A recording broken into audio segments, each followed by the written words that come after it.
Bienvenue sur La nymphe et la sorcière, le podcast où les expertes d'aujourd'hui racontent les héroïnes d'hier. Avant cet épisode, j'avais en tête deux images de Lilith.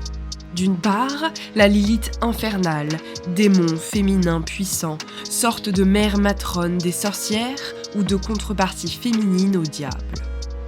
D'autre part, la Lilith biblique, femme mortelle, première épouse d'Adam avant Ève, qui osa lui résister et fut déchue pour cela. Je ne savais pas vraiment comment concilier ces deux images, ni s'il fallait même le faire. Pourtant, il y avait des points communs. Une rébellion féminine dirigée contre les hommes, une défiance de l'ordre établi permise par un pouvoir difficile à contrôler et jugé obscur ou mauvais. D'ailleurs, je l'ai appris dans cet épisode, ces deux images sont bien deux facettes d'un même personnage de Lilith, démone antique complexe qui évolua à travers l'histoire.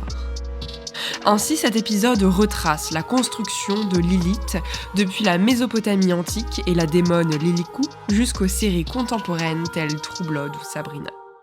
Entre-temps, nous explorons la figure de Lilith à travers les époques dans les sources mésopotamiennes, grecques, romaines, juives, à la fois antiques, médiévales et contemporaines. Pour en discuter et pour ordonner tout ça, j'ai invité Maureen Attali. Professeure, agrégée d'histoire et docteur en histoire et anthropologie religieuse de l'Antiquité, Maureen Attali est actuellement maîtresse de conférences en histoire romaine à l'université Paris X Nanterre.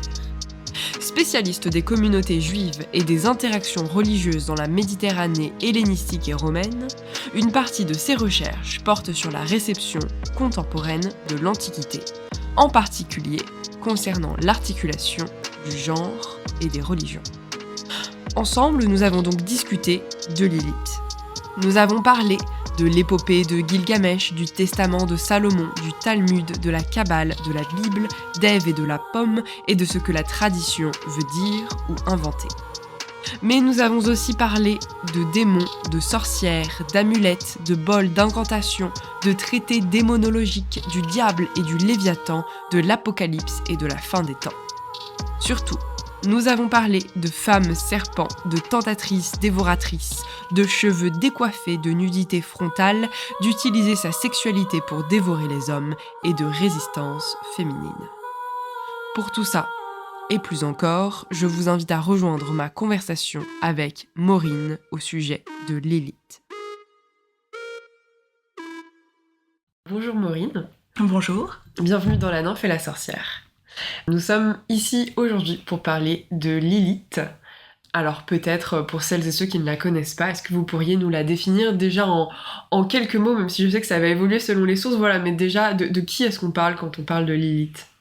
Alors effectivement c'est un être assez mouvant, mais on peut dire que si on en parle aujourd'hui, la plupart du temps, on fait référence à une démone, donc un démon de sexe féminin, qui gravite depuis 2500 ans à peu près dans les sources juives et qui change un petit peu de forme, autant qu'on puisse le dire, car on va voir c'est assez compliqué selon les textes en fait. À chaque nouveau texte qui mentionne Lilith, il y a presque une nouvelle définition d'elle qui émerge.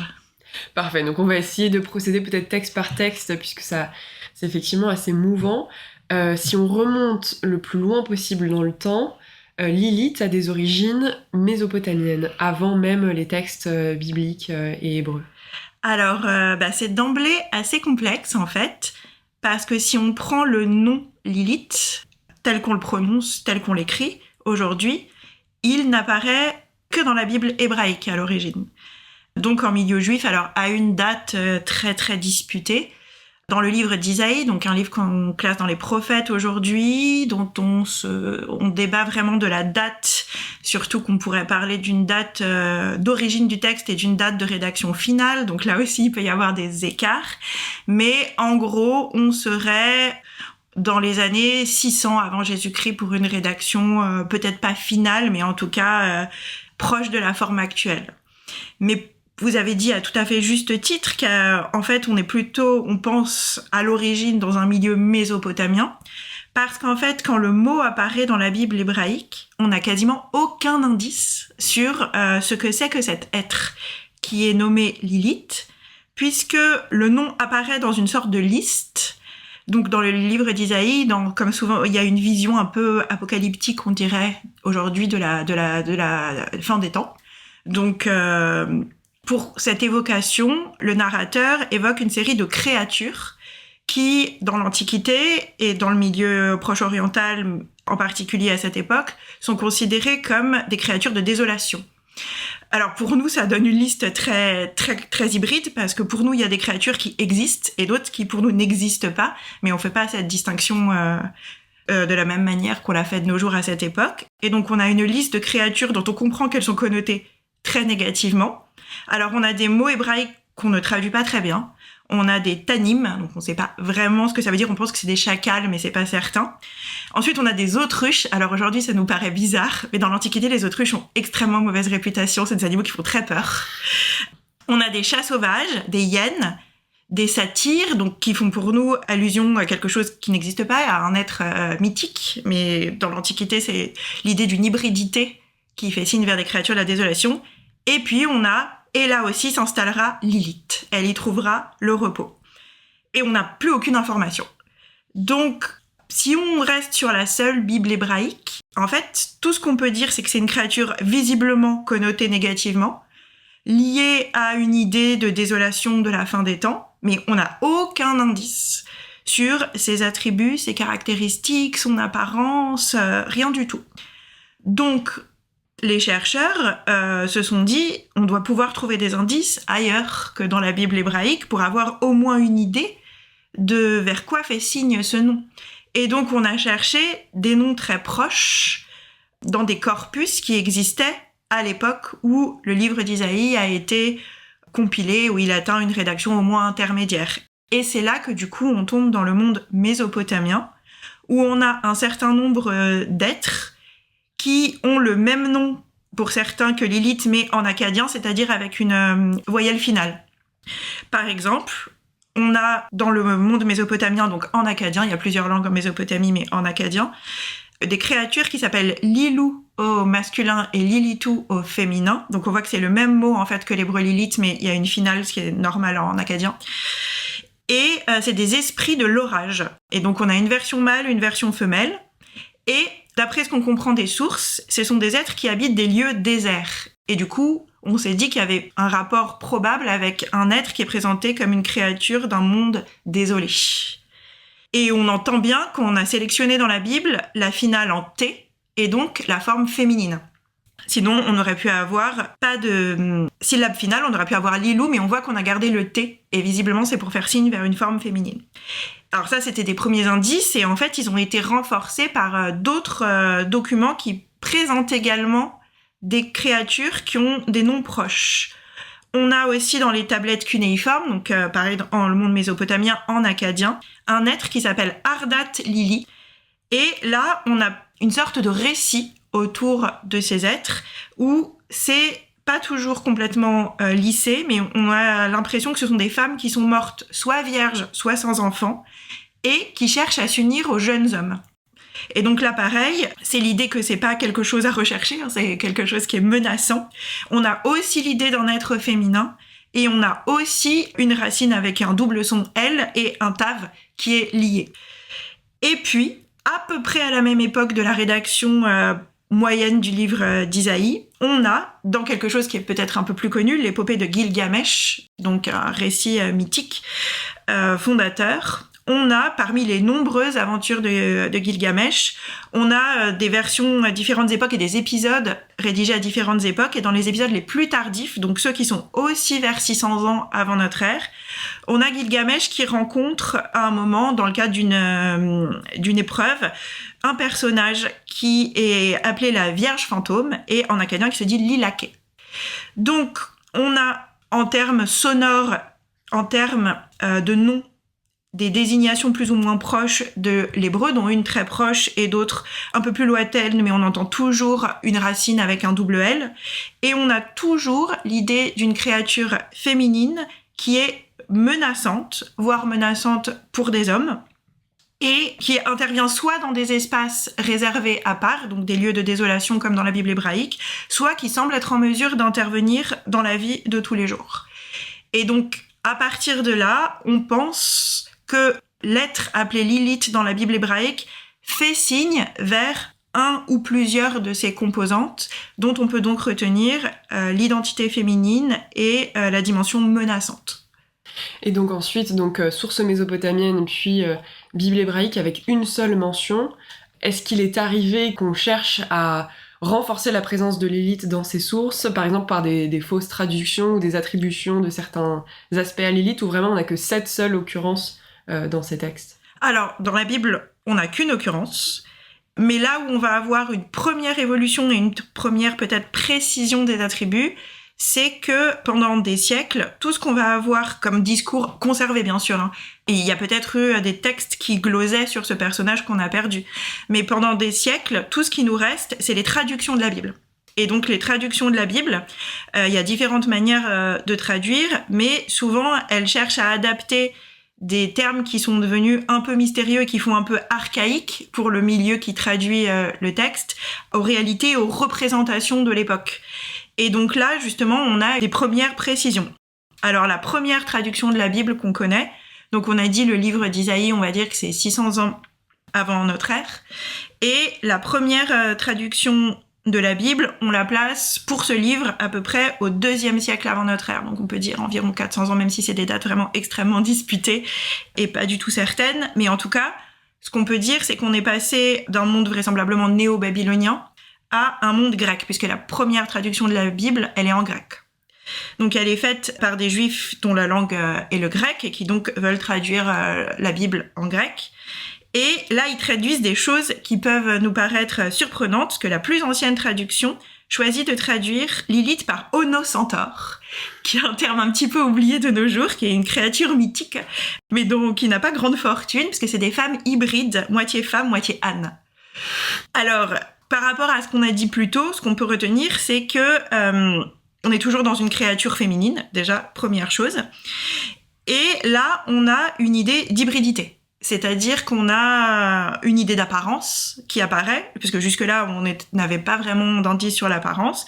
L'idée d'un hybride femme-animal.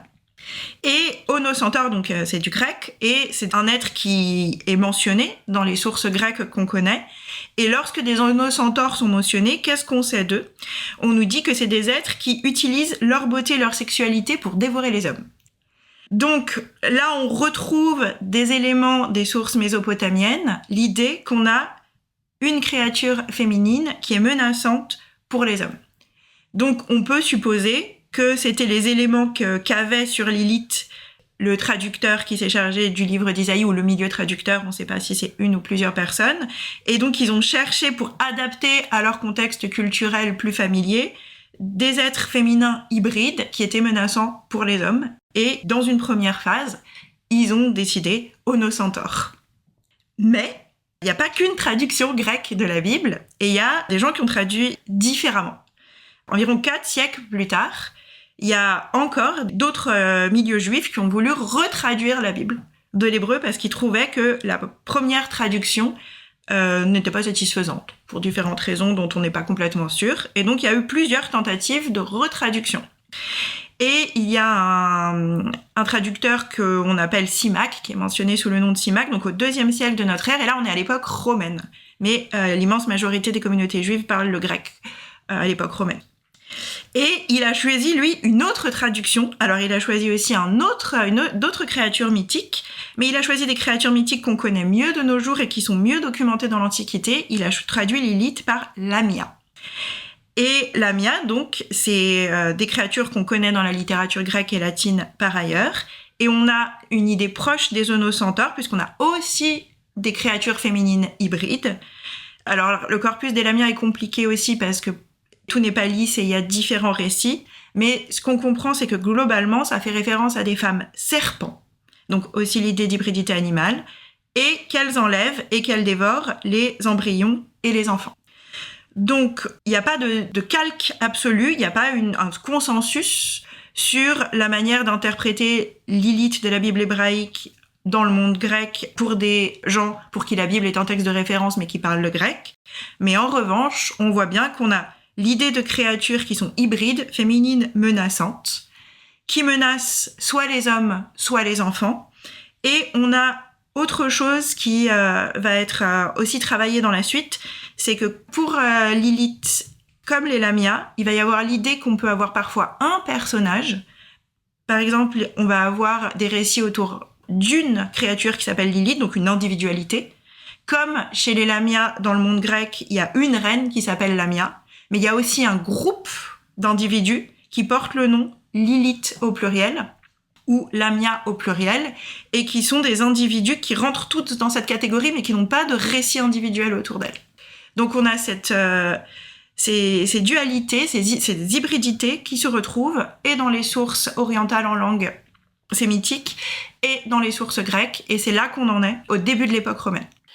Alors si on continue d'évoluer dans les sources, donc là on s'est arrêté au 2e siècle après Jésus-Christ, il me semble. Comment est-ce que continue d'évoluer Lilith maintenant qu'on est dans le monde romain ? Alors là aussi c'est pas vraiment linéaire parce qu'on a on a des ensembles de textes aussi où on trouve des mentions de Lilith extrêmement isolées et dont la date aussi nous est inconnue puisqu'on a des versions dont on ne sait pas si ce sont des versions tardives ou si c'est des versions proches de l'époque de création. Mais on peut mentionner 2 textes qui traduisent des idées qui vont être importantes par la suite.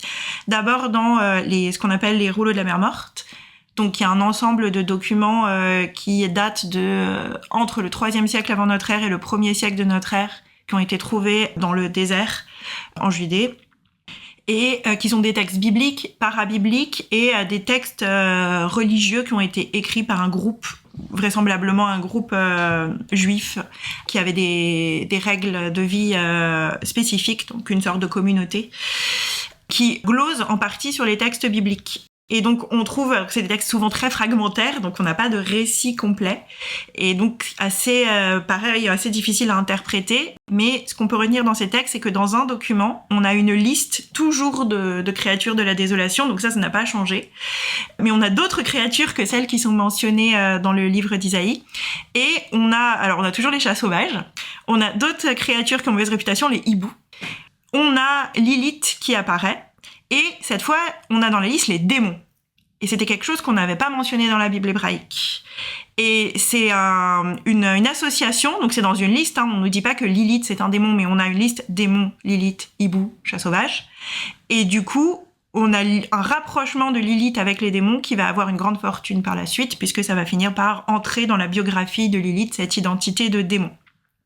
Et puis on a d'autres textes un petit peu isolés qu'on appelle des textes apocryphes, c'est-à-dire c'est des textes religieux mais qui n'ont pas été retenus dans le canon juif tel qu'il a été constitué par la suite. Et c'est toujours pareil, on a des listes de créatures de la désolation.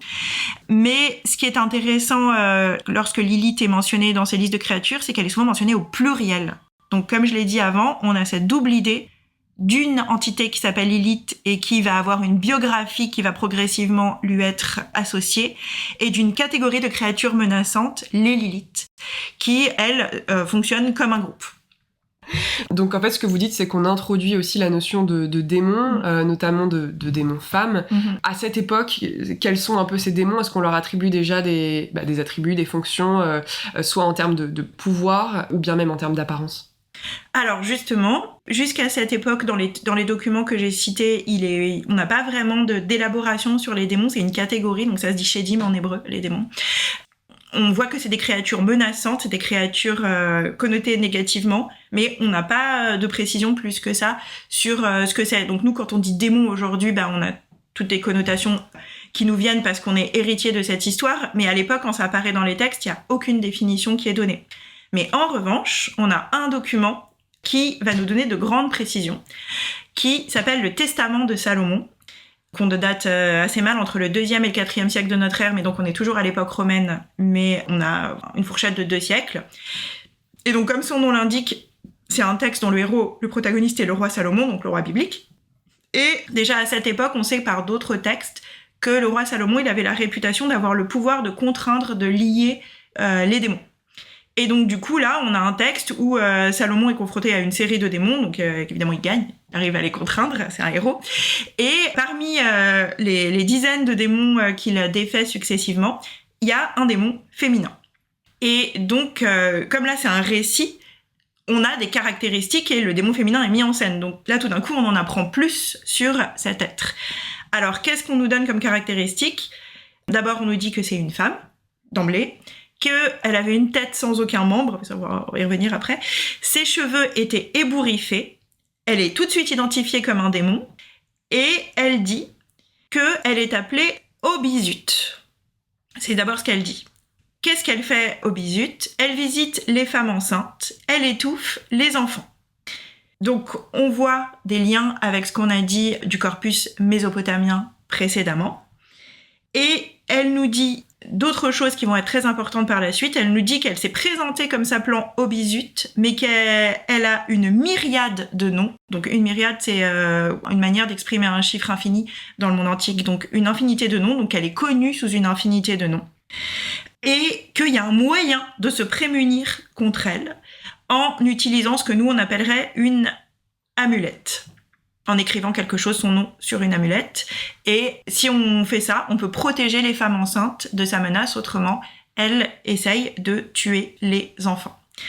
Donc là, on a des caractéristiques beaucoup plus précises, certaines qui font référence à des corpus plus anciens dont on a déjà parlé, un nom, mais dont on nous dit d'emblée que la figure peut être connue sous d'autres noms. Et on comprend pourquoi on a associé ce personnage à Lilith, puisque là on a un démon féminin, des caractéristiques proches, et l'idée qu'on a un personnage qui est connu sous différents noms. Et puis c'est peut-être intéressant de mentionner que là on n'a parlé que de sources littéraires, mais que à la fin de l'époque romaine, on a pour la première fois des représentations iconographiques. Donc pareil, on n'a pas le nom Lilith, mais on a des représentations du roi Salomon qui, lui, est identifié comme tel, puisqu'il y a écrit Salomon en grec, c'est toujours en grec, des amulettes, qui est représenté comme un cavalier qui tient une lance dans la main et qui perce avec sa lance un être féminin qui a les cheveux ébouriffés, comme nous dit le testament de Salomon, et qui est entravé au sol. Et les légendes s'adressent à l'être entravé au sol au féminin, donc on a la confirmation qu'il s'agit bien d'une créature féminine, et l'appelle la détestée, en lui disant « Salomon te chasse ». Et comme on a un texte qui nous dit que Salomon l'a emporté sur un démon féminin, qu'il est capable d'entraver les démons, eh bien on identifie ces représentations iconographiques qu'on trouve sur des amulettes, grâce au texte qui nous dit que le démon féminin combattu par Salomon peut être vaincu grâce à des amulettes. Donc vous voyez, à la fin de l'Antiquité, on voit qu'on a d'abord en grec un corpus qui commence à se préciser avec une biographie, des attributs physiques qui sont devenus explicites et un récit qui met en scène la démone vaincue par un héros biblique, le roi Salomon. Alors, l'un des autres grands textes dans lequel apparaît Lilith et dans lequel elle est décrite, c'est donc le Talmud. Est-ce que vous pourriez nous indiquer la façon dont Lilith y apparaît et peut-être avant juste nous expliquer brièvement ce qu'est même le Talmud ? Alors, donc dans le Talmud, d'abord, on va changer de langue parce que jusqu'ici, on a parlé de la Bible hébraïque, donc en hébreu. Puis ensuite, on a parlé de l'akkadien et ça fait depuis quelques sources qu'on parle du grec. Et là, le Talmud de Babylone, on va revenir en hébreu et en araméen, donc à des langues sémitiques. Alors, le Talmud, qu'est-ce que c'est ? Le Talmud, c'est une compilation de textes qui ont été produits par ce qu'on appelle le milieu rabbinique, donc des rabbins. Donc, peut-être pour donner juste quelques jalons, le judaïsme à l'époque romaine a connu un changement majeur. C'était que c'était à l'origine une religion qui ressemblait beaucoup à toutes les religions du bassin méditerranéen. C'était une religion sacrificielle, avec un temple dans lequel on faisait des sacrifices végétaux et animaux, comme toutes les religions de l'époque du bassin méditerranéen. Et pour des raisons historiques, le temple de Jérusalem a été détruit lors d'une guerre entre les Juifs de Judée et les Romains, dont il faisait partie de l'Empire. Et le judaïsme a perdu ses caractéristiques de religion sacrificielle. Il n'y a plus de sacrifice. Donc jusque-là, c'était une religion classique, comme je l'ai dit, de la Méditerranée antique, c'est-à-dire que y avait des prêtres et des sacrificateurs qui faisaient les sacrifices, et c'était eux qui disposaient de l'autorité religieuse, de manière classique pour l'Antiquité. Mais le judaïsme, à cette époque, a une différence qui nous intéresse avec les religions qui l'entourent, les religions grecques, romaines, les religions du Proche-Orient, c'est qu'il y a un texte qui est censé recueillir la parole divine et des commandements divins, c'est la Bible hébraïque. Et dès la fin de l'époque hellénistique, donc au 1er siècle avant notre ère, il y a des gens qui se sont posés comme des experts de la Bible, parce que si vous avez déjà ouvert la Bible et que vous avez essayé de regarder les commandements, vous vous êtes peut-être dit que c'était pas extrêmement clair dans toutes les situations. Donc il y a des gens qui se sont présentés comme des experts et qui ont passé du temps à essayer de clarifier et d'adapter à leur époque, parce que donc ils vivent à l'époque, la fin de l'époque hellénistique, début de l'époque romaine, de clarifier les commandements pour les gens qui voulaient les respecter, pour les gens observants, pour que ce soit faisable à leur époque. Et ce premier mouvement s'est combiné à la disparition du temple. Et donc, les prêtres ont perdu une grande partie de leur autorité religieuse, qu'il n'y avait plus de sacrifices à faire, et à présider surtout. Et donc, ces gens qui étaient des experts de la Bible hébraïque ont revendiqué l'autorité religieuse en tant que les spécialistes du texte. Comme il ne restait plus que le texte, il n'y avait plus de sacrifices, il ne restait que le texte. Donc, c'est eux qui ont requis l'autorité religieuse. Et au début de l'époque romaine, on va appeler ces gens des rabbins. Le mot existe toujours aujourd'hui, ce sont des spécialistes des textes religieux juifs. Et donc, ces rabbins, ils nous ont laissé énormément de littérature produite dans l'Antiquité tardive, des compilations légales et des compilations exégétiques, donc des commentaires et des interprétations de la Bible. Et ce qu'il faut comprendre, c'est que ce qu'on appelle le Talmud, on l'appelle de manière impropre parce qu'il y a 2 Talmuds. Et c'est important pour nous parce que les 2 ne sont pas produits dans le même contexte culturel. D'abord, il y a un Talmud de Jérusalem qui est produit au IVe siècle dans l'Empire romain. Jérusalem fait partie de l'Empire romain à l'époque. Et puis, il y a un autre Talmud qui est produit dans l'Empire perse sassanide. Un petit peu plus tard, donc le Talmud de Jérusalem, on dit qu'il est achevé vers 400 de notre ère, et le Talmud de Babylone au 7e siècle de notre ère, donc il s'achève au moment de la conquête arabe.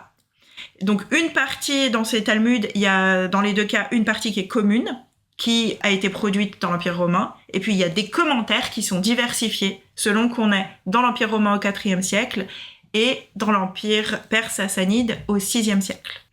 J'espère que c'était clair. C'est très clair. Oui.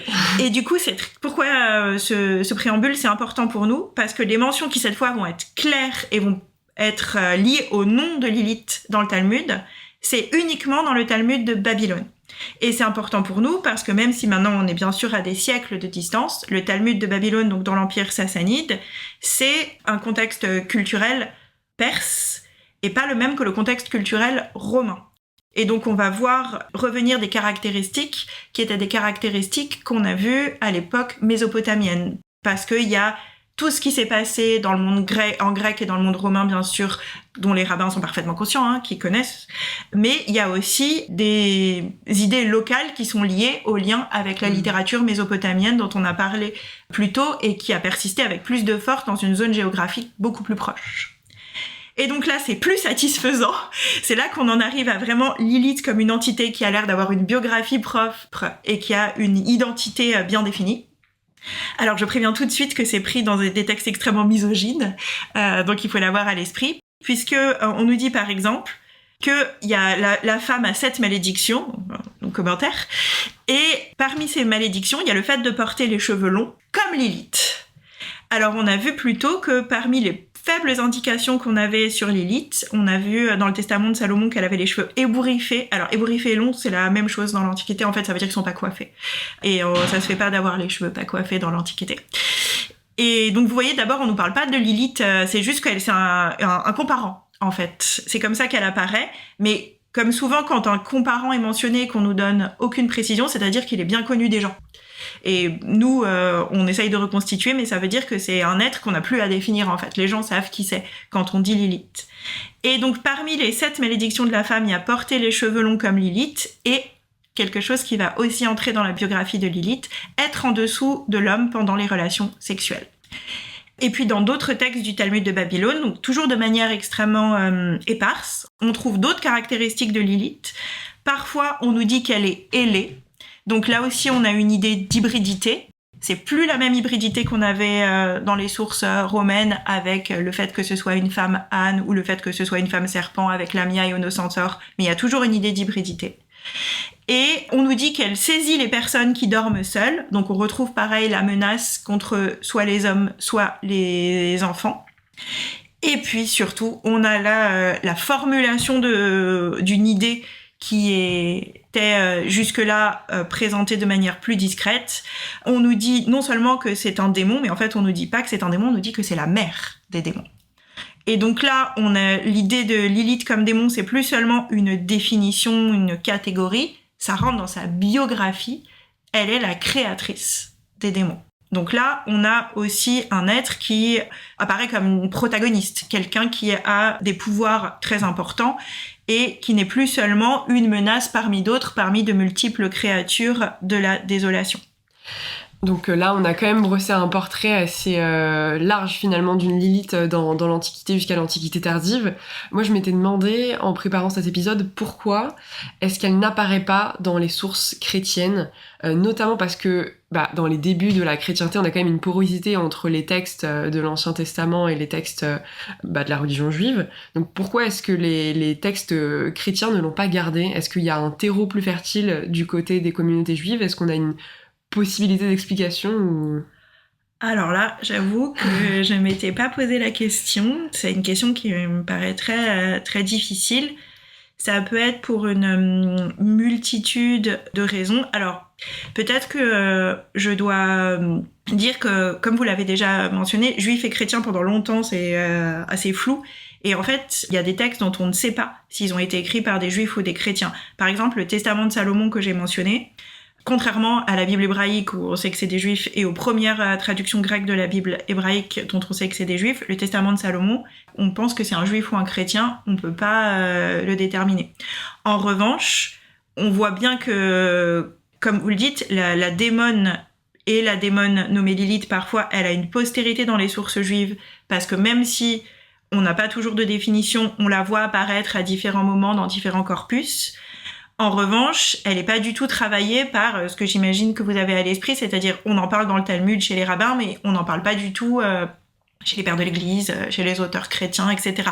Ou plutôt on en parle parce que parfois il y a des commentaires exégétiques du livre d'Isaïe, et les chrétiens, en fait, ils disent que c'est une créature menaçante, et ils s'étendent pas plus. Et il faut aussi dire que j'ai parlé des traductions grecques de la Bible, j'ai pas été jusqu'aux traductions en latin, mais les traductions en latin, les premières, on ne sait pas aussi si c'est des juifs ou des chrétiens, mais par contre, il y en a une dont on sait que c'est une traduction chrétienne, c'est la Vulgate de Jérôme, et Jérôme a retenu Lamia de la traduction grecque. Et donc, elle existe bien dans les sources chrétiennes, dans la mesure où il y a des versions chrétiennes de la Bible hébraïque qu'on appelle l'Ancien Testament. Mais par contre, elle n'est pas travaillée vraiment dans d'autres sources, il n'y a pas, c'est une biographie qui lui est associée. Alors, pourquoi c'est pas vraiment possible, à mon avis, de donner une explication ? Peut-être qu'on peut dire, mais avec prudence, que dans la littérature, je parle vraiment de la littérature, pas des autres sources chrétiennes, il n'est pas question de démonologie comme il est question dans la littérature juive, notamment le Talmud de Babylone. Probablement parce que la démonologie, elle est vraiment liée au contexte culturel mésopotamien au sens large, et beaucoup moins dans le monde romain. Donc pour la littérature chrétienne en grec et en latin, c'est des choses qui ont beaucoup moins de pertinence. Il faut aussi dire que les auteurs chrétiens se méfient beaucoup, pour des raisons qui tiennent à la structuration du christianisme, de ce qui pourrait les faire passer pour des païens à leurs yeux, parce qu'il y a des querelles d'hérésie, donc tout le monde s'accuse d'être hérétique. Donc il y a de grands débats pour savoir qu'est-ce qui est orthodoxe, et donc il y a aussi une certaine prudence par rapport à ce qu'on appelle des créatures intermédiaires. C'est-à-dire que quand vous avez des créatures intermédiaires entre Dieu, la divinité, et les êtres humains, on peut le retourner contre vous et dire vous pensez pas qu'il y a qu'un seul Dieu, vous êtes pas je traduis en termes contemporains, vous n'êtes pas des monothéistes, et donc vous l'avez fait dans le credo chrétien, il y a qu'un seul Dieu. Alors c'est pareil chez les juifs, mais les juifs se tiennent en fait au fait qu'il y a des anges qui sont mentionnés dans la Bible hébraïque, et donc les démons, c'est une sorte d'inverse des anges. Donc vous savez, il y a des récits sur l'origine des démons, notamment que c'est les descendants des anges déchus, etc. Donc ils sont intégrés dans la création du monde par Dieu. Et donc, ça paraît moins les gêner parce qu'ils ont une sorte de légitimité textuelle. Dans la Bible hébraïque, il y a des êtres mauvais qui ont été créés par Dieu, alors que les chrétiens ont l'air de s'en méfier beaucoup plus, peut-être parce que ce genre d'êtres intermédiaires, les anges, les démons, sont souvent instrumentalisés dans les querelles entre les chrétiens, les querelles hérésiologiques. Fascinant. Donc là, on a beaucoup vu les textes, mais parmi le peuple, est-ce qu'on a des signes de croyance envers Lilith ? Est-ce qu'on s'en protège ? Est-ce qu'on la craint, par exemple ? Alors oui, ce qui est assez intéressant, c'est que donc on a vu que il y a un texte qui nous dit qu'on peut s'en protéger avec des amulettes, et qu'on a donc déjà parlé d'amulettes qu'on trouve à l'époque romaine qui représentent Salomon et Lilith, mais on a d'autres objets qui sont assez fascinants.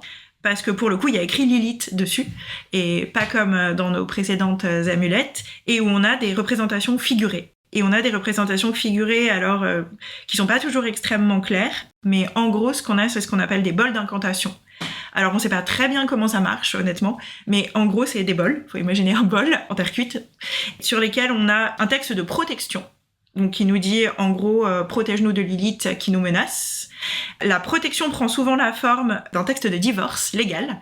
Donc, c'est l'idée que l'homme qui veut s'en protéger doit dire qu'il divorce de Lilith. Alors, en reprenant des textes qui existent, c'est la forme normale du divorce, dans l'Empire perse sassanide chez les Juifs.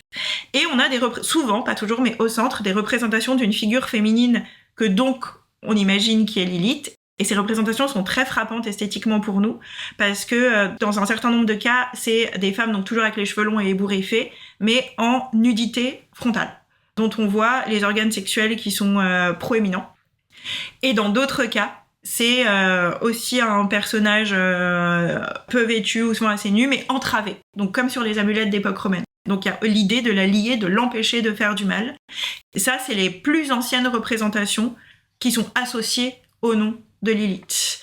Donc c'est assez intéressant, c'est juste à cette époque 7e siècle vraisemblablement qu'on peut dire ça, on est sûr que c'est Lilith, c'est écrit sur le document. C'est peut-être pas toutes les représentations qui sont sur les bols qui mentionnent Lilith, mais ça reprend beaucoup de caractéristiques, donc on peut dire avec certitude pour une partie c'est des représentations de Lilith et c'est des représentations qui sont censées protéger d'elle. Donc là, on s'achemine quand même vers le Moyen-Âge. Peut-être qu'on peut clore notre partie Antiquité. De plus en plus, Lilith a un nom et a un peu des éléments biographiques, mais c'est vraiment au Moyen-Âge qu'on va lui attribuer une pleine biographie, notamment dans un premier texte, l'alphabet de Ben Sira, qui est le premier qui la relie à Adam. Alors, comment est présentée Lilith dans ce texte ? Qu'est-ce qu'elle devient ? Qu'est-ce qu'on lui attribue ? Alors, d'abord, ce qu'il faut dire, c'est que l'alphabet de Ben Sira est un texte très compliqué, qui est en fait un texte qui est souvent humoristique ou parodique. Donc, en fait, c'est une série de récits qui suit l'alphabet, c'est pour ça que ça s'appelle l'alphabet de Ben Sira, donc Aleph, Bet, et vous avez des récits qui commencent par cette lettre. Et c'est souvent des récits qui sont humoristiques et qui se moquent un petit peu, qui tournent en dérision certains personnages, notamment des personnages bibliques. Et puis, on a un de ces récits qui porte sur Lilith. Alors là, on a un récit complet qui nous donne son origine et comment elle est devenue la mère des démons. Donc ça reprend des choses qui étaient allusives dans le Talmud de Babylone, notamment à un moment, dans le Talmud de Babylone, Lilith était mentionnée en lien avec un dent, mais c'était pas très clair pourquoi il y avait cette mention. Et donc dans l'alphabet de Ben Sira, qu'est-ce qu'on nous dit ? On nous dit que Lilith, c'était la première femme d'Adam. Alors, ça vient pas de complètement nulle part. En fait, il y a un problème dans la Bible hébraïque. Si ce soir, après avoir entendu cet épisode, vous avez une Bible chez vous pouvez ouvrir la Genèse, et vous verrez que dans les premiers chapitres de la Genèse, donc la création du monde, vous avez 2 créations de l'être humain successives.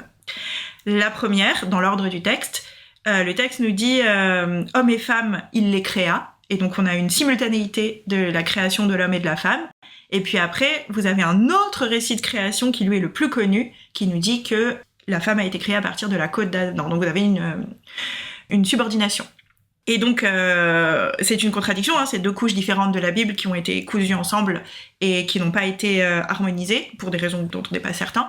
Et donc, dans l'Antiquité, les gens qui lisaient la Bible avaient bien vu qu'il y avait une contradiction, et donc souvent, l'exégèse cherche à lisser les contradictions, parce qu'on ne veut pas dire que les textes saints se contredisent, ça paraît pas logique. Et donc, en tout cas, dans l'alphabet de Ben Sira, donc on ne sait pas si c'est l'auteur de ce texte qui a inventé cette solution, ou si c'est une solution qui était connue et on n'a plus que ce texte comme mise par l'écrit, mais il nous dit que s'il y a 2 récits de la création, c'est parce que la première femme d'Adam qui est pas nommée, c'est pas Ève, c'était une autre femme et qu'elle s'appelait Lilith. Et donc, qu'est-ce qui lui est arrivé quelque chose pour qu'une autre soit créée? Ils s'entendaient pas. Adam et Lilith, ils s'entendaient pas du tout.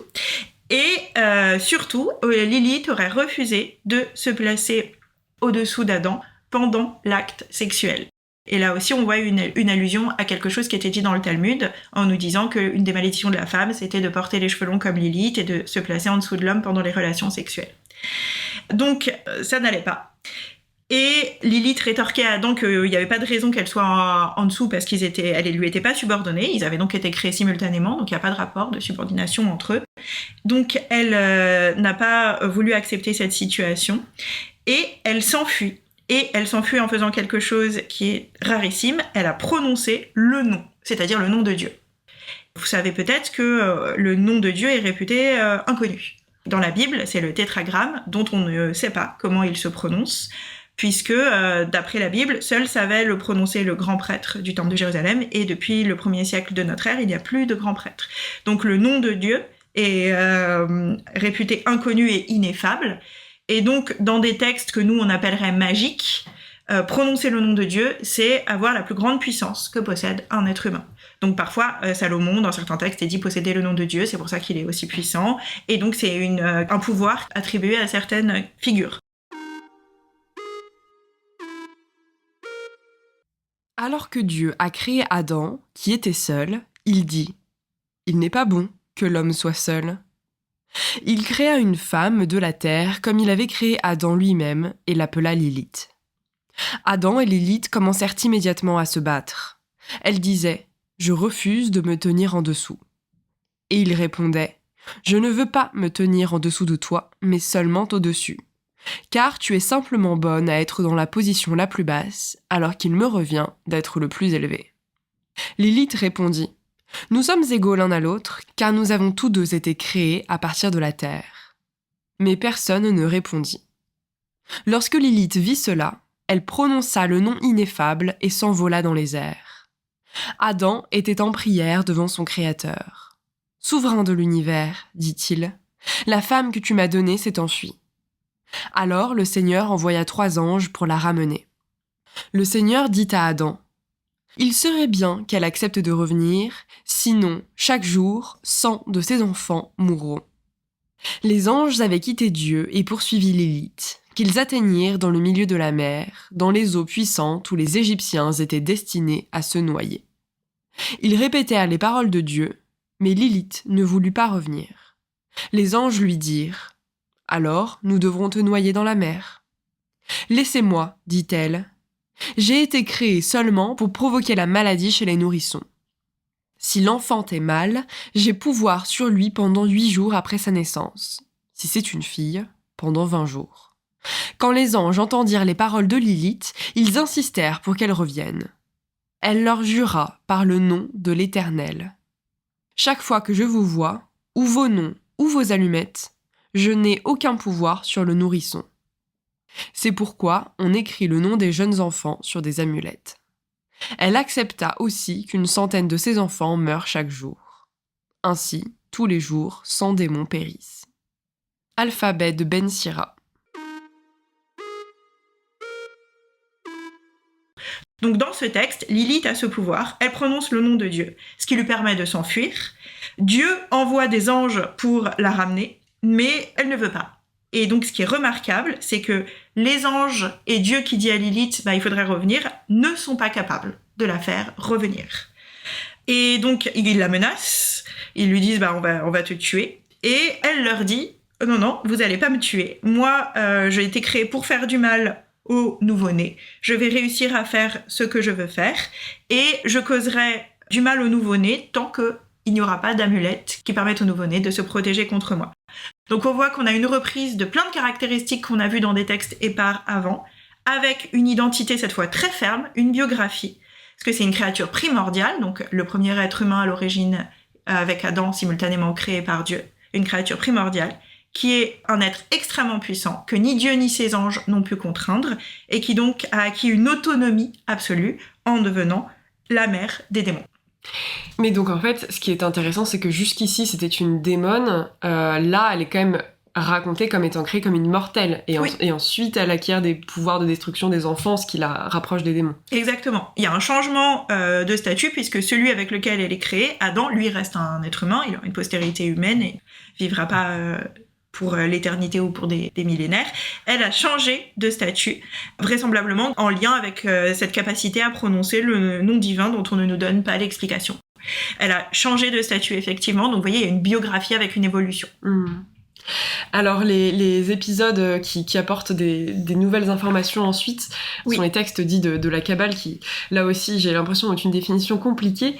Mais donc, c'est là notamment qu'elle est pour la première fois associée à Satan / le diable. Alors, que se passe-t-il dans ce corpus-là ? Alors, la Kabbale, c'est un mouvement très compliqué. C'est un mouvement à caractère mystique, en partie héritier du néoplatonisme antique, et qui, on va dire, pour nous, produit des textes qui sont assez hermétiques, qui sont très difficiles à comprendre, et dont le statut est aussi difficile à comprendre. Mais c'est un mouvement qui va être très important dans l'érudition juive à partir au tout début, le XIe siècle, et puis jusqu'à ce que nous on appelle la Renaissance, donc pendant plusieurs siècles, et qui va produire un très grand nombre de textes dont une partie du contenu en fait va passer dans la tradition juive plus générale sans nécessairement de lien avec le mysticisme qui l'entourait originellement. Et ce qui est intéressant, c'est que ce texte dont on vient de parler, l'alphabet de Ben Sira, qui est à la base un texte largement parodique, des éléments de ce texte et de la biographie de Lilith vont être repris dans la Kabbale, on pourrait dire au sérieux, c'est-à-dire débarrassés de leur dimension parodique, et vont entrer dans une biographie de Lilith qui s'inscrit dans une cosmogonie, c'est-à-dire une vision du monde, qui est peuplée dans une série d'êtres, et donc Lilith va y trouver sa place. Et là, qu'est-ce qu'on a ? Alors la Kabbale, c'est toujours compliqué, donc il y a 2 Lilith, mais on a vu qu'il y avait une multiplicité déjà dans des sources plus anciennes. Il y a une grande Lilith, qui est une matrone, donc c'est une femme âgée, et une jeune Lilith. Et la matrone Lilith est associée à Samaël, et la jeune Lilith est associée à Asmodée. Et Samaël, c'est l'un des noms, on le sait par des textes plus anciens, qui est donné dans les sources juives à celui qu'on appelle plus communément le diable. Donc Lilith devient l'épouse, le binôme du diable, la grande Lilith, et la petite Lilith devient la compagne du roi des démons, qui est Asmodée, donc qui est une sorte de subalterne du diable. Et puis un dernier point, donc Lilith est toujours malfaisante, ça évidemment, si elle est associée au diable et au roi des démons, c'est qu'elle est malfaisante. Et surtout, on lui donne un autre élément de biographie. On nous dit que Lilith, c'est aussi le Léviathan. C'est-à-dire, là aussi mentionné dans le livre d'Isaïe, le serpent de la fin des temps. Donc on a toujours l'idée d'une créature de la désolation qui nous vient de la Bible hébraïque, mais avec une biographie héritée de toutes les sources qu'on a vues depuis cette source initiale.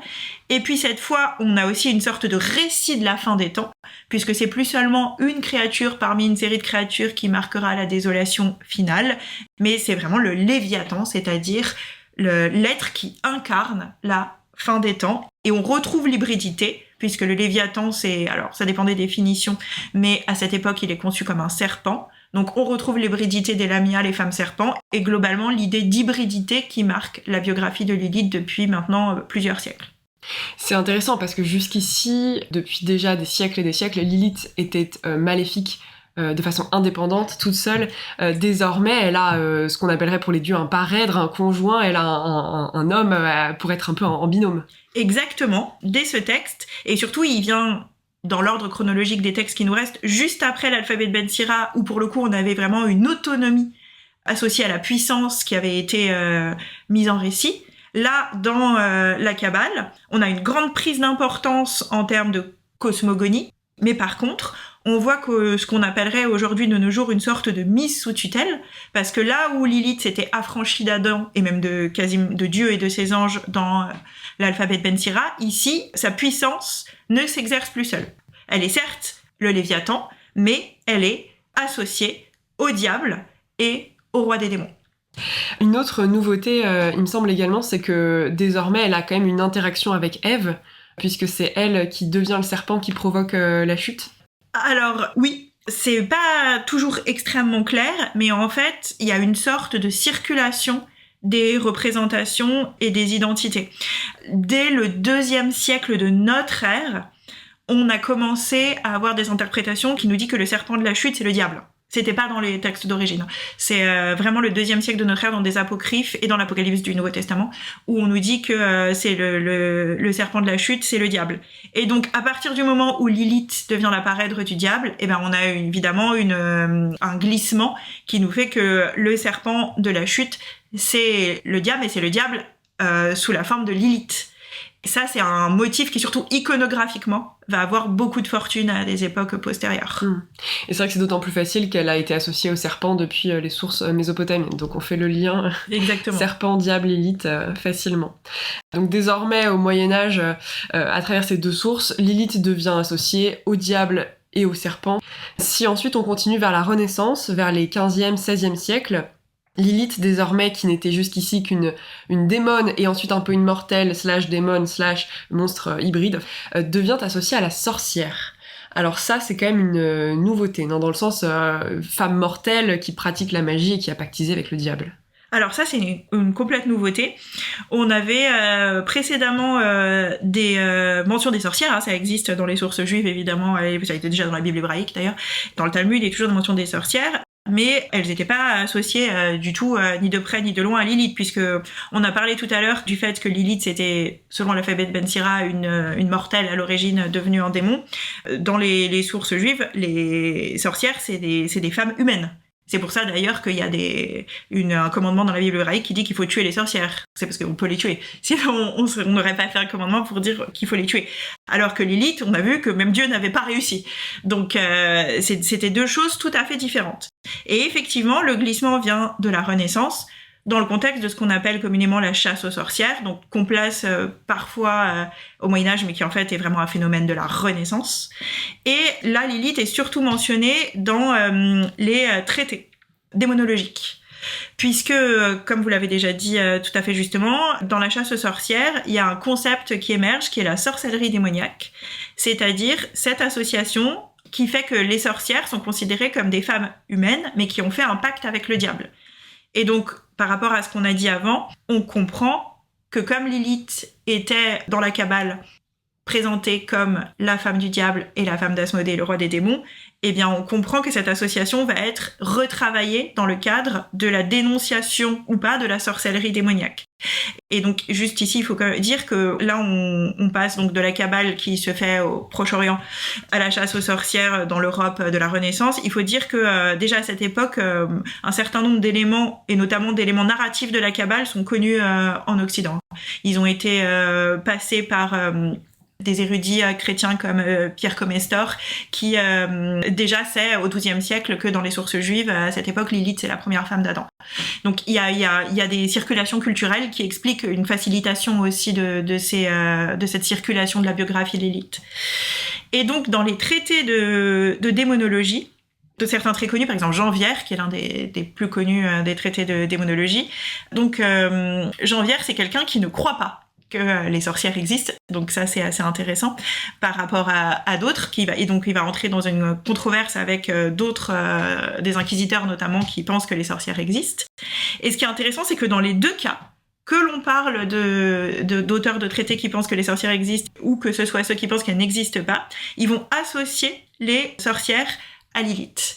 Parce qu'en fait, ils font une sorte de généalogie de ces êtres qui sont mis en accusation à leur époque et qui sont appelés des sorcières. Et donc, ils vont expliquer que c'est des êtres qui sont bien connus depuis des siècles dans les sources connues, que chez les Grecs et chez les Romains, on les appelle souvent des lamias. Mais il n'y a pas que les lamias, il y a d'autres créatures hybrides qui sont convoquées, par exemple les striges, qui sont des créatures hybrides avec des oiseaux. Et donc ils expliquent que ça, c'est les sorcières à l'époque grecque et romaine, mais ils expliquent que chez les Hébreux, dans la Bible hébraïque et dans le Talmud, ça existe aussi, et que c'est Lilith. Donc ils vont associer en fait sur le même plan des femmes qui sont réputées des femmes mortelles de leur époque, les sorcières, en disant qu'elles sont connues sous le nom de Lamia depuis l'Antiquité ou sous le nom de Lilith chez les Hébreux. Et donc là, vous voyez qu'on a un rabaissement en fait, ou plutôt une sorte de mise en horizontalité des identités. On n'a pas du tout l'idée d'une sorte de mère des démons, de démons supérieurs, de créatures immortelles, de créatures primordiales. On est dans la qualification d'êtres qui sont des contemporaines des gens qui écrivent.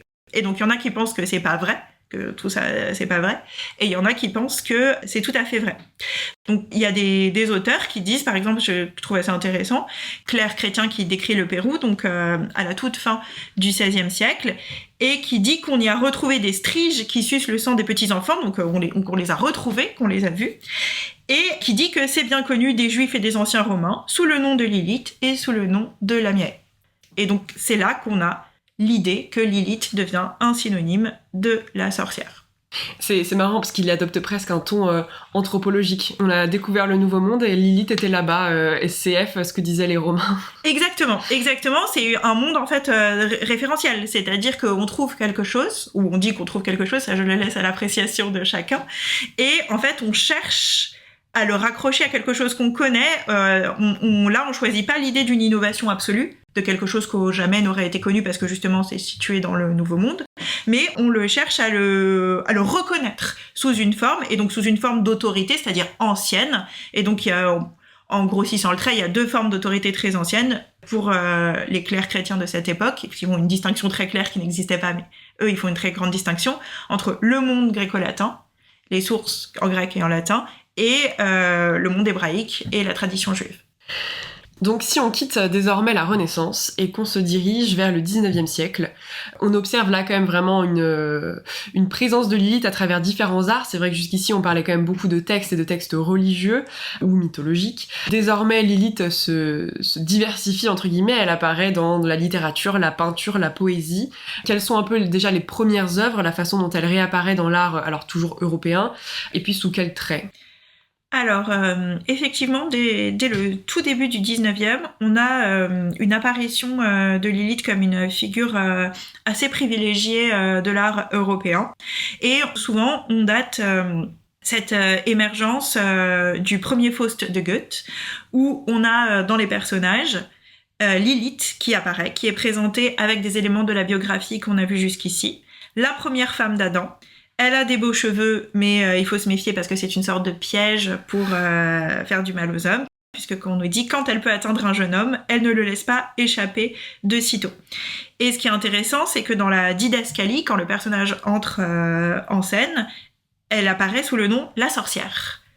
Donc on voit que tous les éléments quasi qui ont été à un moment ont fait partie d'une biographie ou une autre de Lilith dans différents corpus. Il y a une sorte de synthèse qui se fait au début du 19e dans les arts, où il y a des caractéristiques vraiment qui accrochent, qui émergent et qui forment la biographie d'une incarnation de la féminité démoniaque. Ce sera l'un des avatars des belles femmes dangereuses et menaçantes qui vont peupler une partie de l'art européen au 19e siècle. De la femme fatale. De la femme fatale. Exactement. Elle apparaît d'ailleurs aussi chez Dante Gabriel Rossetti et je pense plus généralement aux peintres pré-raphaélites qu'il préfigure un peu, qui ont beaucoup représenté ce motif de la femme fatale, et souvent sont des figures antiques qui réapparaissent en étant belles, décadentes et dangereuses. Exactement, et ce qui est intéressant pour Dante Gabriel Rossetti, c'est que donc il y a un tableau très célèbre qui s'appelle Lady Lilith. C'est intéressant parce que si on n'avait pas le titre déjà et ensuite le poème qui va avec, parce qu'il y a aussi un poème, on ne saurait pas nécessairement que c'est Lilith, que c'est une femme qui incarne les canons de la beauté pré-raphaélite, qui se brosse les cheveux et qui a une chevelure magnifique. Donc il y a bien un lien avec, on a vu la focalisation sur les cheveux dans les textes qui nous parlent de l'apparence de Lilith, mais ça pourrait être n'importe quelle femme qui se brosse les cheveux. Donc on voit aussi que, comme c'est aussi l'idée des pré-raphaélites, c'est-à-dire que les corpus mythologiques qu'ils explorent, c'est aussi évidemment une dimension esthétique d'abord qui les intéresse. Et puis Dante Gabriel Rossetti, donc il a écrit un poème qui s'appelle aussi Lady Lilith, et pareil, qui nous ressort les caractéristiques qui, à cette époque, vraiment constituent une biographie ferme de Lilith, c'est-à-dire la première femme d'Adam, la sorcière, la trompeuse, le serpent et les beaux cheveux. Elle apparaît ensuite notamment chez de nombreux auteurs, Victor Hugo, qui la fusionne un peu avec Isis, Anatole France, Primo Levi. quelle image ressort ? Est-ce que déjà on a une sorte de cohérence de l'image ou est-ce qu'on a des réinterprétations vraiment radicales ? Et puis est-ce qu'on a toujours cette sorte d'altérité démoniaque, féminine, voire inhumaine, ou est-ce qu'on a d'autres interprétations plus positives à la marge ? Alors, au 19e siècle, il me semble, mais alors je suis pas une spécialiste du 19e siècle, que c'est beaucoup d'incarnations de la féminité démoniaque, de la femme fatale, etc. Alors avec une ambivalence, une attraction et une menace. Il faut aussi dire qu'il y a beaucoup d'allusions justement à la catégorie de la féminité démoniaque, où des chercheurs contemporains du 21e siècle, par exemple, ont postulé des références à Lilith, mais où elle n'est pas mentionnée. Donc quand on a des références à quelqu'un qui remplit les caractéristiques qu'on a vues jusqu'ici, on dit tel auteur a fait signe vers la mythologie de Lilith, mais même si ça paraît dans certains cas assez convaincant, il faut dire qu'il y a une sorte de prédominance de ces figures menaçantes qui sont devenues dans certains courants articles du 19e, assez interchangeables et qui sont aussi des prétextes à des projections, à des types de récits. Donc c'est pas toujours facile de pointer quelque chose en particulier. Et puis parfois, comme on a vu comme chez Gabriel Rossetti, en revanche, on a une ferme identification avec Lilith, mais on a peu de caractéristiques de Lilith. Donc on voit qu'on a vraiment une certaine malléabilité suivant ce qui intéresse différents artistes et suivant leurs médias aussi. De la première femme d'Adam, Lilith, on raconte, la sorcière qui l'aima avant qu'Ève ne lui soit offerte, que bien avant le serpent, sa langue de miel savait tromper, et que ses cheveux enchantés furent le premier or. Et toujours elle siège jeune tandis que la terre vieillit, et, se contemplant subtilement elle-même, invite les hommes à admirer la brillante toile qu'elle tisse jusqu'à capturer leur cœur, leur corps et leur vie. La rose et le pavot sont ses fleurs. Car existe-t-il un homme, Lilith, qui résisterait au piège de ton parfum répandu, des baisers doucement donnés et d'un doux sommeil ? Vois, comme les yeux de ce jeune homme brûlèrent au tien, ainsi passa ton charme à travers lui, laissant son cou se tordre, et, autour de son cœur, un seul cheveu d'or l'étranglant. Lady Lilith de Dante Rossetti.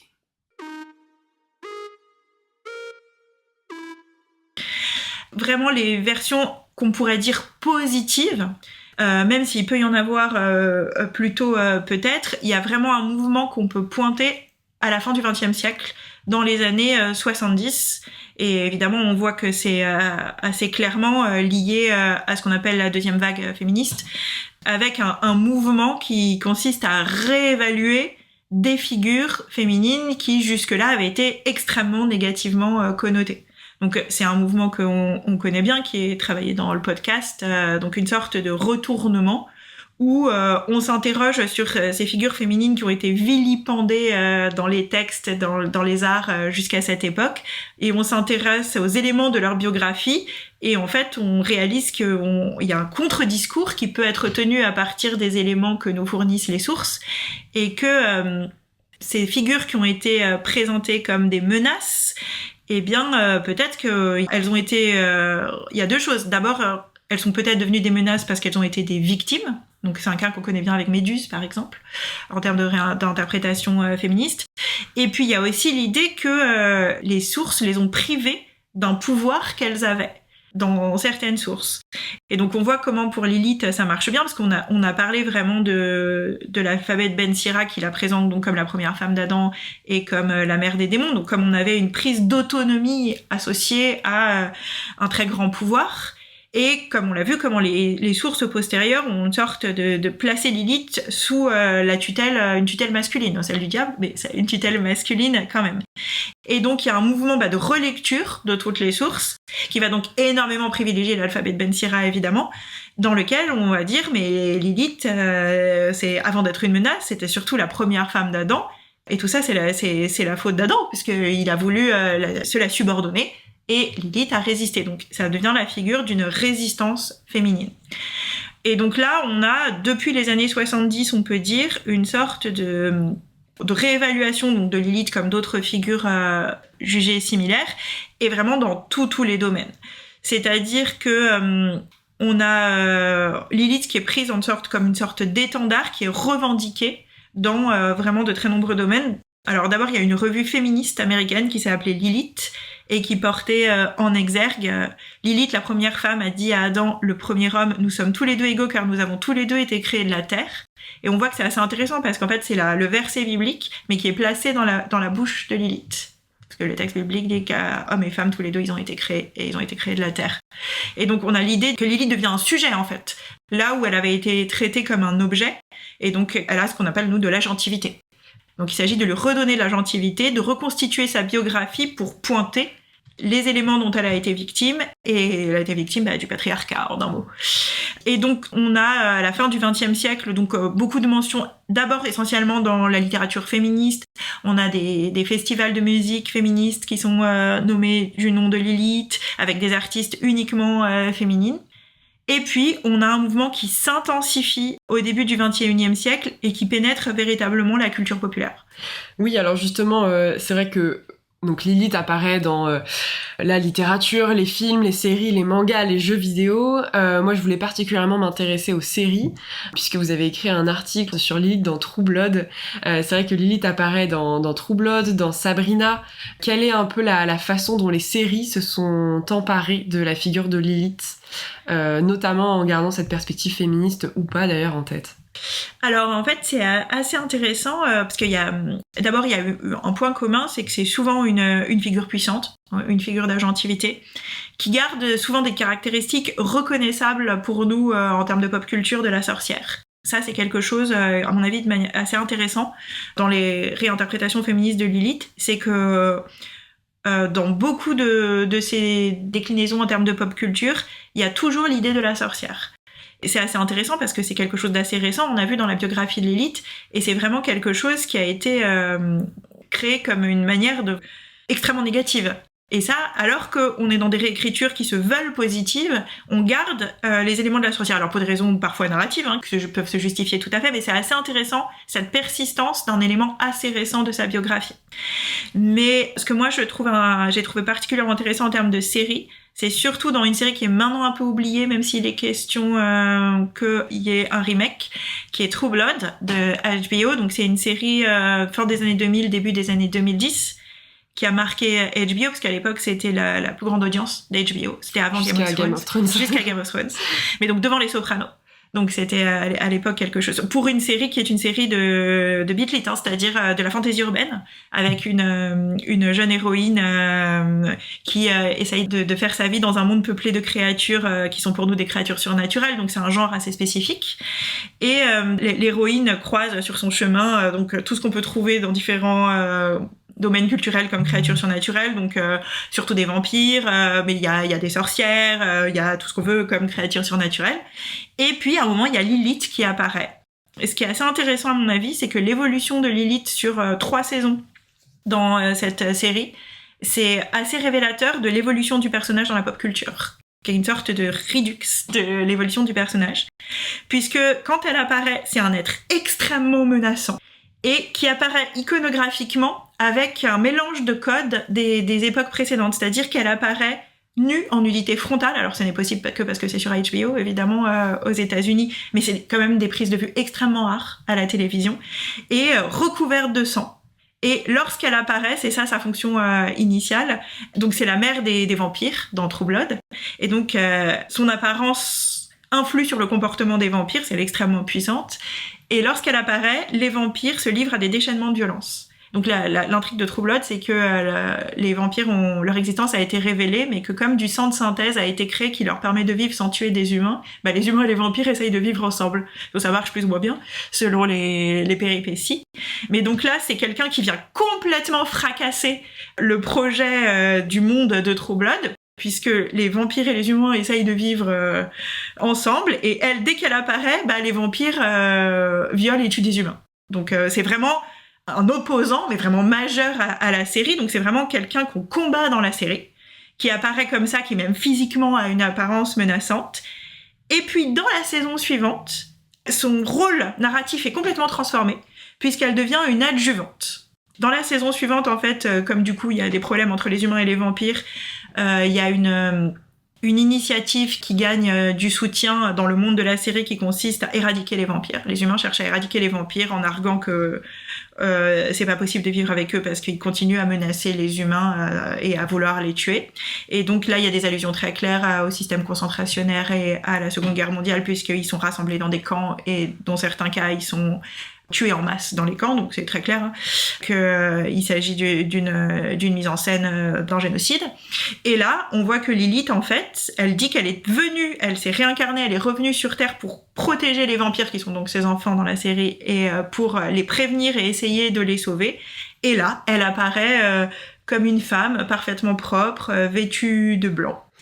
Et peut-être on peut boucler avec une question qui était apparue plus tôt dans notre conversation lorsqu'on s'était posé la question de sa relative absence dans les textes chrétiens de l'Antiquité par rapport aux textes juifs, puisque donc True Blood c'est une série américaine donc qui en grande partie traduit une culture protestante, et donc la sorte d'apogée de présence de Lilith dans True Blood, c'est quand on lui demande ce qu'elle est, parce que comme elle a beaucoup en 2 saisons elle a fait beaucoup de choses différentes, et donc les personnages principaux ne savent plus bien comment se situer par rapport à elle, et donc lui demande ce qu'elle est, parce qu'il y a quand même la possibilité, elle est tellement puissante qu'elle soit une divinité en fait. Et elle répond que non, elle est une créature de Dieu. Donc sa présence est liée à une profession de foi monothéiste, et donc ça revient un peu à ce que je disais tout à l'heure. Il y a souvent dans la tradition chrétienne une méfiance face au risque de multiplier des entités puissantes qui pourraient être vénérées comme des dieux.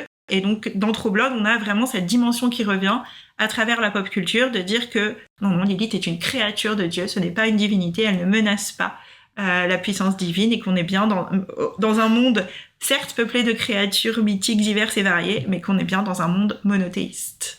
Oui, donc on clôt le débat théologique des millénaires plus tard avec cette série.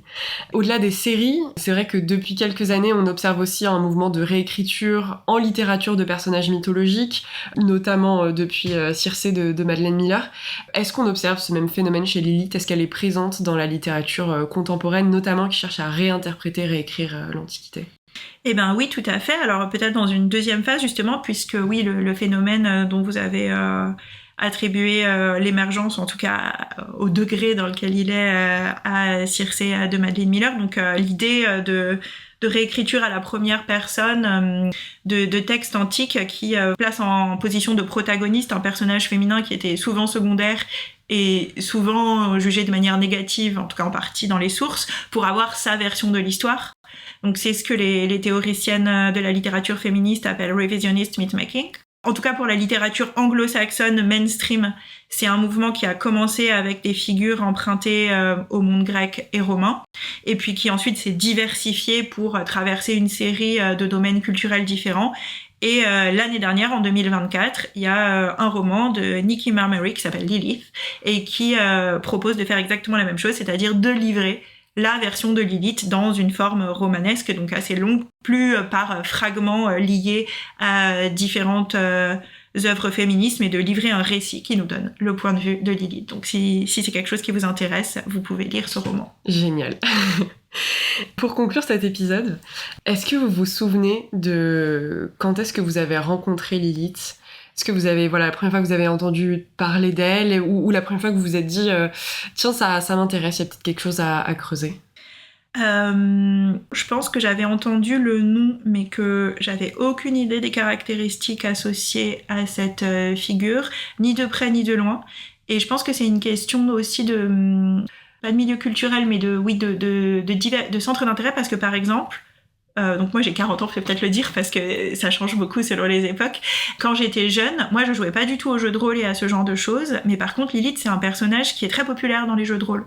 Et donc mes amis qui eux jouaient beaucoup aux jeux de rôle, ils avaient une représentation de qui était Lilith, qui était souvent dans les jeux de rôle un démon extrêmement féminin, extrêmement puissant, souvent assez sexualisé. Voilà. Donc moi j'avais pas du tout cette représentation, je l'ai connue après en fait. Je savais que c'était un personnage de la tradition juive.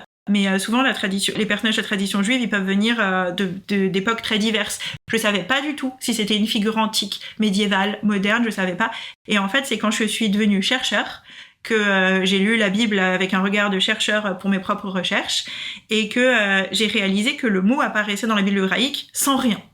Et que j'ai trouvé que c'était intéressant, notamment parce que c'était l'époque où le personnage est apparu dans la pop culture de manière de plus en plus marquée. Et donc l'écart entre les deux, le rien de la Bible hébraïque et la biographie complexe de la pop culture, j'ai trouvé ça assez intriguant. Pourquoi est-ce que vous pensez que c'est important qu'on continue de parler, de s'intéresser à Lilith aujourd'hui ? Alors, d'abord... moi, je suis historienne et je pense que c'est vraiment quelque chose qui est important de connaître. Pas forcément de connaître, mais d'avoir à l'esprit ce que c'est que la tradition. On présente souvent des choses comme traditionnelles. Alors, vous savez peut-être que ce qu'on présente comme traditionnel, en général, il s'avère que c'est le plus récent. Je trouve que c'est intéressant d'avoir à l'esprit, et Lilith l'incarne assez bien, que l'évolution, en fait, l'évolution des textes, l'évolution des documents, l'évolution des interprétations, et d'avoir à l'esprit qu'un personnage qui peut nous paraître familier, comme Lilith, mais comme toutes celles que vous avez abordées, que vous aborderez dans votre podcast, c'est des personnages qui ont été construits, qui ont évolué selon les époques, donc on a vu que Lilith particulièrement, mais qui surtout, dans les documents d'une époque, nous disent quelque chose de leur époque. On a pu dire par exemple pour la chasse aux sorcières, Lilith dans la chasse aux sorcières, on voit bien comment c'est un personnage qui répond à des préoccupations de cette époque. Et donc je pense que c'est une mise en garde en fait, de manière peut-être un peu contre-intuitive. On peut pas dire tel personnage c'est ci, c'est ça, et ça incarne ci et ça incarne ça. C'est un réceptacle des préoccupations d'une époque et d'une société. Et je pense que dans notre société actuelle, c'est vraiment un garde-fou qu'il faut avoir à l'esprit. Il n'y a pas de figure qui soit donnée et qui soit fixe. Rien n'est fixe, c'est pour ça qu'on fait de l'histoire, que je fais de l'histoire. Tout n'est une question que d'évolution et de culture et de société. Eh bien, merci Maureen pour cette conclusion et pour cet épisode. Merci à vous. Vous venez d'écouter un épisode de La nymphe et la sorcière, le podcast où les expertes d'aujourd'hui racontent les héroïnes d'hier. Je m'appelle Servane Ardouin-Delorme et vous pouvez me retrouver à la réalisation, à l'écriture et au montage de cet épisode. La musique que vous entendez au générique a été créée par Mathilde Desanges, les recherches documentaires ont été effectuées par Laetitia Port-Louis et les illustrations réalisées par Morwena Descotes, alias le Palais des Courants d'Air sur YouTube. Une sacrée team de dames dans le podcast comme dans la vraie vie que je remercie. Si cet épisode vous a plu, n'hésitez pas à vous abonner au podcast sur la plateforme où vous nous écoutez, à nous mettre des petits pouces, des likes, voire des commentaires que nous lisons toujours avec bonheur. Enfin, vous pouvez suivre l'actualité du podcast sur Instagram ou sur YouTube @la nymphe et la sorcière. Merci pour votre écoute et à très bientôt.